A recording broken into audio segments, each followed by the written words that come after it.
రంగుల పువ్వు ఎండ కన్నే ఎరగని పువ్వు సుందరమైన పువ్వు పలుసు గుణాలున్న పువ్వు ఏ గుడిలో అడుగు పెట్టును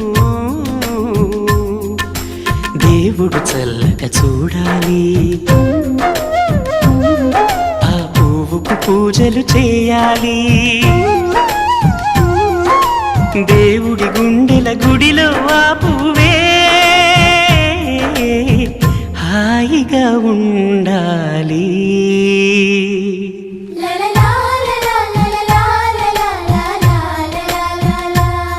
ఒక తోటలో ఒక కొమ్మలో ఒక పువ్వు పూసింది.